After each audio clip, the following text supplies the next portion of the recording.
Welcome to D2G.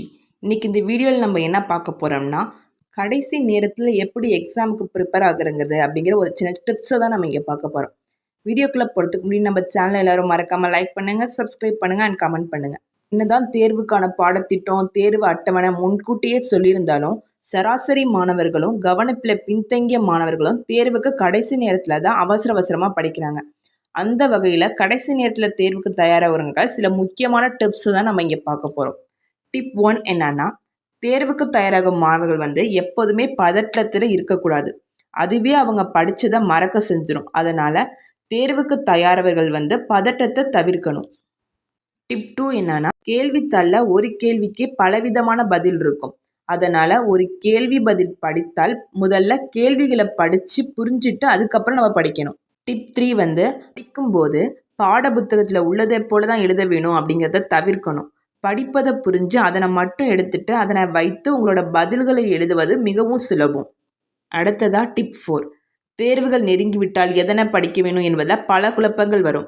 அதனால்தான் கால அட்டவணை வைத்துக்கொண்டு அதனை பின்பற்றி படிக்க வேணும். உங்களுக்கு எந்த பாடம் கடினமாக இருக்குதோ அதற்கு அதிக நேரம் செலவிட வேணாம். ஏன்னா அதனை மட்டுமே அதிக நேரம் படித்து மற்ற பாடங்களை படித்தவற்றை நம்ம மறந்துடுவோம். அதனால் தனித்தனியாக நேரம் ஒதுக்கி படித்தால் போதும், கண்டிப்பாக நல்ல மதிப்பெண் பெறலாம். அடுத்ததாக டிப் 5, தேர்வுக்கு கடைசியாக தயாராகும் மாணவர்கள் எதனை படிப்பது அப்படிங்கிற ஒரு குழப்பத்தில் இருப்பாங்க. கடைசி 2 நாளில் படிப்பவங்க அப்போது என்ன படிப்பது அப்படிங்கிறத தெரியாமல் எல்லாத்தையும் படிக்க முடியாமல் போயிடும். அதனால் புத்தகத்தில் உள்ள முக்கியமான கேள்வி பதில்களை படித்தா மதிப்பெண் பெறலாம். அடுத்ததாக டிப் 6, 10ஆம் வகுப்பு பாடத்தில் மிகவும் கடினமாக இருப்பது கணிதம். அதே போல் தான் 12ஆம் வகுப்பு படிக்கும் மாணவர்களுக்கு கடினமாக இருப்பது துறை சம்மந்தப்பட்ட பாடம் கடினமாக இருக்கும். கணித பாடத்தை படிப்பதை விட கணக்கை போட்டு பார்க்கணும். அப்போது தான் உங்களுக்கு எந்த இடத்துல கேள்விகள் வரும் என்பதும் தெரியும்.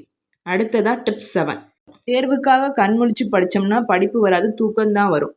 மனிதனுக்கு உணவு எவ்வளவு முக்கியமோ அதே போல் தான் தூக்கம் முக்கியம். நன்றாக தூங்கினால் மட்டும்தான் அவங்களோட கவனம் முழுவதும் படிப்பில் இருக்கும். இல்லை என்றால் அவர்களுக்கு தேர்வறையில் தூக்கம் வரும். அதனால் தேர்வு எழுவது என்பது மிகவும் கடினமாக போயிடும். அடுத்ததாக டிப் 8, த லாஸ்ட் டிப், தேர்வு எழுதும் குழந்தைகளுக்கு உணவு என்பது மிகவும் முக்கியம். அவர்கள் கவனம் முழுவதும் தேர்வு எழுதுவதில் தான் இருக்கும். அவர்கள் சாப்பிடாமல் தேர்வுக்கு சென்றால் அவங்க ஒழுங்காக தேர்வு எழுத முடியாது. அதனால் அவங்களுக்கு 2 இட்லி அப்படி இல்லைன்னா 1 டம்ளர் பால் குடிச்சிட்டு செல்லலாம். அதுவும் இல்லை அப்படின்னா பெருச்சம்பழம் சாப்பிட்டு ஒரு டம்ளர் பால் குடிச்சிட்டு போகலாம். இதுவே தேர்வுக்கு தயாரான மாணவர்களுக்கான டிப்ஸ்.